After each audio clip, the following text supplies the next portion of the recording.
Buenas noches, profe. Yo le voy a hablar sobre lo que es la anemia hemolítica, que ese fue el tema que yo escogí. Ok, la anemia hemolítica consiste en la destrucción del eritrocito a nivel intravascular o extravascular.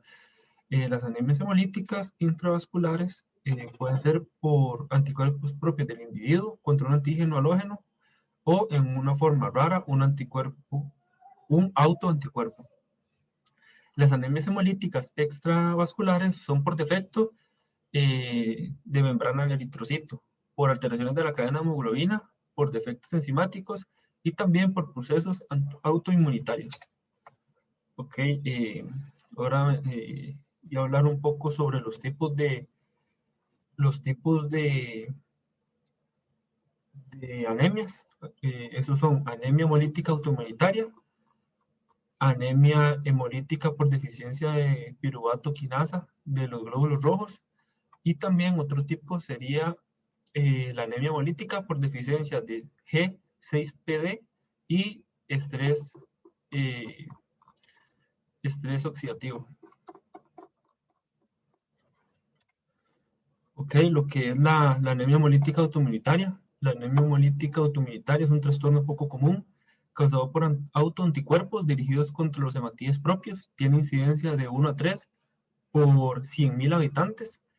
Se le llama anemia hemolítica autoinmunitaria primaria al 50% en ausencia de una enfermedad subyacente o secundaria, cuando se relaciona con síndromes linfoproliferativos, el 20%, enfermedades autoinmunitarias, otro 20%, y estos pueden tener también infecciones y tumores. Ok, en la parte de fisiopatología, los mecanismos de la fisiopatogenia de la anemia hemolítica autoinmunitaria incluyen una serie de pasos complejos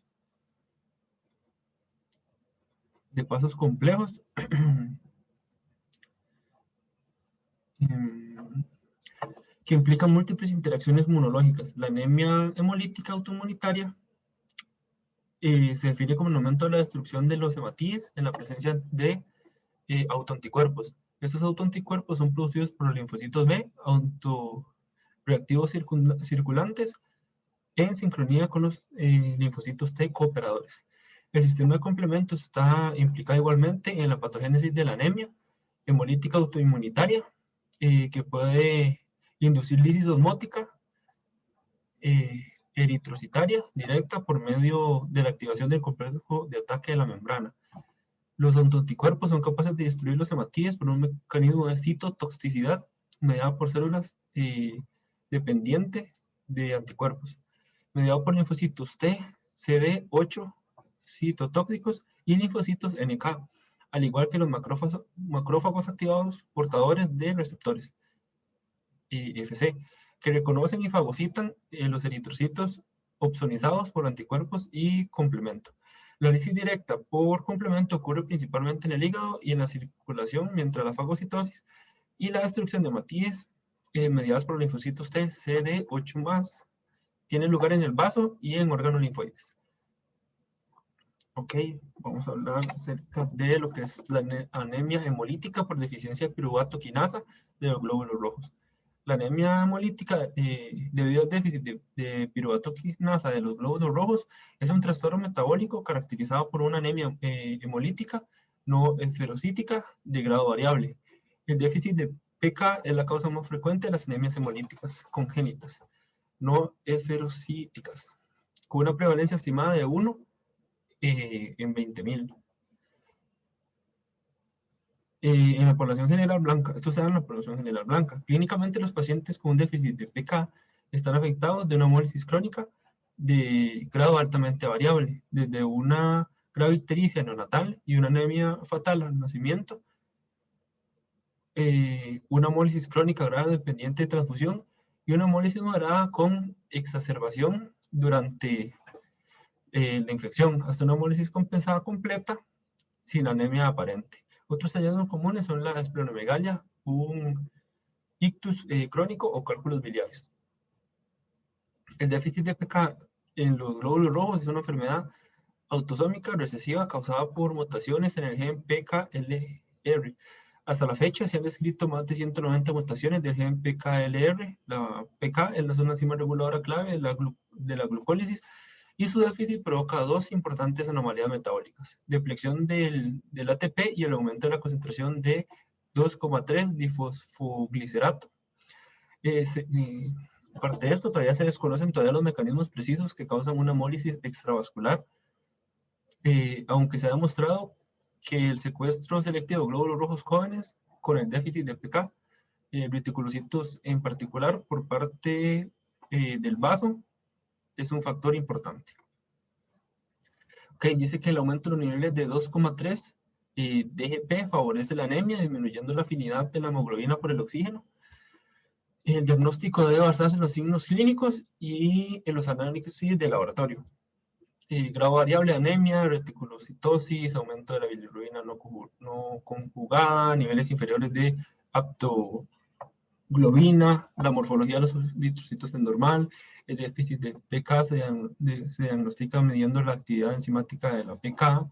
Debe tenerse en cuenta que debido al hecho de la actividad enzimática, es dependiente de la edad de los eritrocitos. Una reticulocitosis puede enmascarar el déficit de PK. Ok, en la parte de lo que sería la anemia hemolítica por deficiencia de la glucosa de fosfato deshidrogenasa y estrés oxidativo. La función, ok, vamos a hablar un poco de lo que es la función de la glucosa de fosfato deshidrogenasa. La glucosa 6-fosfato deshidrogenasa interviene en la primera reacción de la ruta de las ventosas, catalizando la conversión de la glucosa 6-fosfato proveniente de la glucólisis anaerobia en 6-fosfogluconato y obteniendo NADPH a partir de la nicotinamida, adenina dinucleótido fosfato. Esta vía es la principal fuente de la obtención de la forma reducida del NADP en los eritrocitos humanos. En esta, por cada mol de la glucosa que se metaboliza, se producen 2 mol de NADPH. Ok, ¿qué es la deficiencia de glucosa 6-fosfato deshidrogenasa eritrocitaria? La deficiencia de glucosa 6-fosfato deshidrogenasa eritrocitaria es un desorden hereditario ligado al cromosoma X, en el cual la disminución de la actividad de la enzima da por resultado una anemia hemolítica. La deficiencia de esta enzima se considera un error latente que se puede manifestar a menos que se produzcan determinadas alteraciones en el ambiente, generalmente la ingestión de sustancias o infecciones que hacen que se ponga de manifiesto la existencia del defecto enzimático. Ahora vamos a ver qué es la relación entre el papel que ejerce la glucosa 6-fosfato deshidrogenasa en el eritrocito y el estrés oxidativo.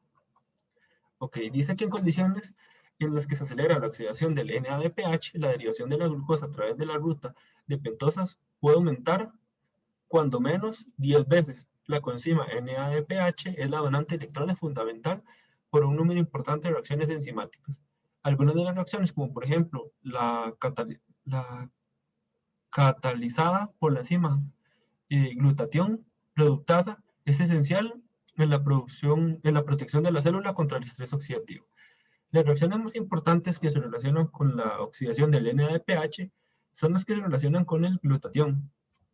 Los eritrocitos contienen concentraciones relativamente altas de glutatión reducido, que sintetizan lo que son los eritrocitos maduros, el cual protege a los eritrocitos de lesiones provocadas por agentes oxidantes como el anión superóxido, el peróxido de hidrógeno y el radical hidroxilo, los cuales se producen de manera continua en los eritrocitos normales, a modo de productos accesorios de la oxidación de la hemoglobina por su carga peligrosa de oxígeno. Los fagocitos activados y los eritrocitos en presencia de ciertos fármacos generan lo que son grandes cantidades de oxidantes. La acumulación de estos agentes ocasiona lesiones en los lípidos y las proteínas celulares, proceso que por lo general evita el glutatión reducido, el cual se convierte geométricamente el peróxido de hidrógeno en agua a través de la enzima glutatión peroxidasa. Por lo tanto, la eliminación de cada molécula de H2O2 requiere una molécula de NADPH, la cual es producida por la G6PD. Ok, y como última parte sería lo que es el mecanismo de la homólisis. Este nos dice que ya se conoce la deficiencia de la G6PD, que produce un fallo en el metabolismo de la GSH, y el resultado de esto es la homólisis. Como un elevado número de variantes deficientes de G6PD no se asocian a la homólisis crónica, se puede inferir que una pequeña cantidad de actividades residuales es suficiente para los requerimientos del eritrocito. También nos dice que en las variantes deficientes de G6PD con hemólisis crónicas asociados es evidente que la producción de NADPH es inadecuada, aunque se desconoce con exactitud cómo esto ocasiona la hemólisis. Una explicación razonable es que en estos casos los niveles de GSH son bajos, que los grupos son más bajos que o son tan bajos que los grupos sulfidrilos críticos en algunas proteínas claves no pueden ser mantenidos en su forma reducida y se producen uniones intramoleculares e intermoleculares entre estos grupos. También se ha observado que la formación de agregados de las proteínas del citoesqueleto de la membrana del glóbulo rojo en pacientes con anemia hemolítica por déficit de G6PD,